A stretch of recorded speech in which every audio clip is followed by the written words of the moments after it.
নওগাঁ জেলার সবচেয়ে viral সৌন্দর্যময় spot হিসাবে পরিচিত হাসাইগাড়ি বিল। আজকে আমি যাচ্ছি সেই হাসাইগাড়ি বিলে। এটি নওগাঁ মূল শহর থেকে প্রায় 10 কিলোমিটার দূরে প্রত্যন্ত গ্রামে অবস্থিত।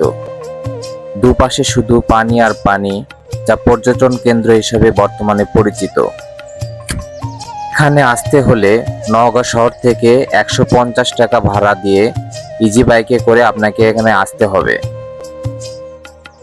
তবে চেষ্টা করবেন বিকালবেলা আসার জন্য, কারণ বিকালের পরিবেশটা এখানে অনেক সুন্দর থাকে এবং ঠান্ডা থাকে। দূর দূরান্ত থেকে মানুষ ছুটে আসছে এই প্রকৃতির নির্মল আবহাওয়া উপভোগ করার জন্য। হাসাইগাড়ি বিলের নিকটে যেতেই আপনাকে এভাবে বিভিন্ন নৌকার মাঝিরা আপনাকে ডাকবে নৌকায় চড়ার জন্য। তবে আপনি চেষ্টা করবেন দাম দর করে নৌকাতে ওঠার জন্য।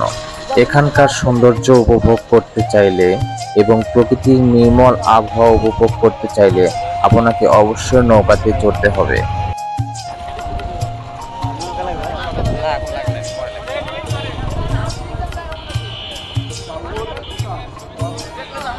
অবশেষে আমিও একটি নৌকা ভাড়া করলাম 200 টাকা দিয়ে। চাচা বলল সে ভাইরাল গাছটির নিকট নিয়ে যাবে এবং সেখান থেকে আবার নিয়ে আসবে। আমি তার কথায় রাজি হয়ে নৌকাতে চড়ে বসলাম। নৌকাতে চড়তে চাচা অনেক দ্রুত গতিতে নৌকা চালাচ্ছিল এবং চারিদিকের পরিবেশটা এত সুন্দর লাগছিল যা আপনাদেরকে বলে বোঝাতে পারবো না। চারিদিকে অথই পানি, উপরে আকাশের মেঘের ঘনঘটা, আসলে দৃশ্যগুলো যেন দেখতে খুব সুন্দর লাগছিল আপনাকে। আশা করি আপনারা যখন আসবেন আপনাদেরকেও খুব ভালো লাগবে এখানকার আবহাওয়াটি।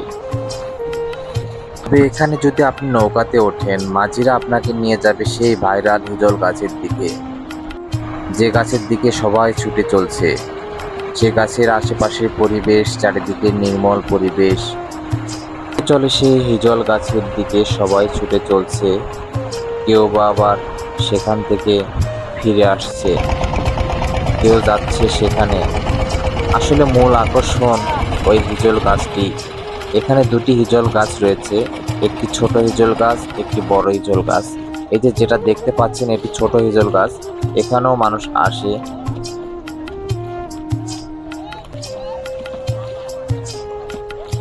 চারিদিকে থই থই পানি, সে পানির মাঝখানে দাঁড়িয়ে আছে হিজল গাছ। আসলে এক অদ্ভুত সৌন্দর্য যা উপভোগ করছে এখানকার বাচ্চা, যুবক, বৃদ্ধ।